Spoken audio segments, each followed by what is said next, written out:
প্রতি বছরই পবিত্র হজের খুতবা কে দেবেন এ নিয়ে চলে বিস্তর জল্পনা কল্পনা। এবার আরাফার ময়দানে মসজিদে নামিরা থেকে হজের খুতবা দেবেন সৌদি আরবের মক্কায় অবস্থিত পবিত্র মসজিদুল হারামের ইমাম ও খতিব শায়খ ডক্টর মাহের আল মুয়াইকিলি। একসময় তিনি ছিলেন গণিতের শিক্ষক। সেখান থেকেই প্রথমে মসজিদে নববীর সহকারী ইমাম ও পরে মসজিদুল হারামের ইমাম ও খতিবের দায়িত্ব পালন করেন।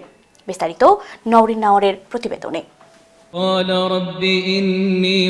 পবিত্র কোরআনের অসাধারণ তেলাওয়াতের জন্য বিশ্বব্যাপী জনপ্রিয় পবিত্র কাবার ইমাম শায়খ মাহের বিন হামাদ বিন মুয়াক্কল আল মুয়াইকিলি 1969 সালের 7 জানুয়ারি পবিত্র মদিনায় জন্মগ্রহণ করেন। তিনি হিফজ শেষ করার পর মদিনার টিচার্স কলেজে ভর্তি হন।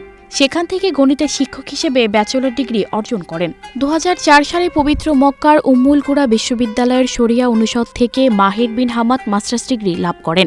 একই প্রতিষ্ঠান থেকে 2012 সালে ইমাম সিরাজি রচিত সাফিহি মাজহাবের কিতাব তুহফাতুন নাবি সারহুত তানবীর ওপর ডক্টরেট ডিগ্রি অর্জন করেন।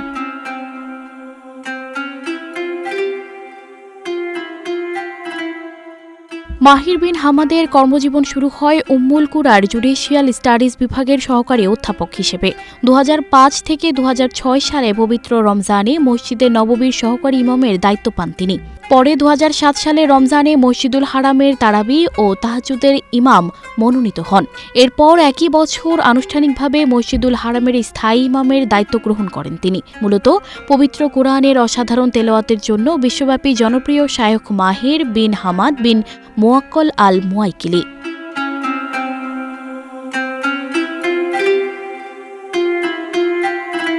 তিনি শেখ আব্দুল রহমান আল সুদাইশের সঙ্গে প্রথম যৌথভাবে তারাবিতে নেতৃত্ব দেন। পরে 2008 থেকে 2014 সাল পর্যন্ত তিনি শেখ আবদুল্লাহ আওয়াদ আল জুহানির সঙ্গে তারাবি পড়ান।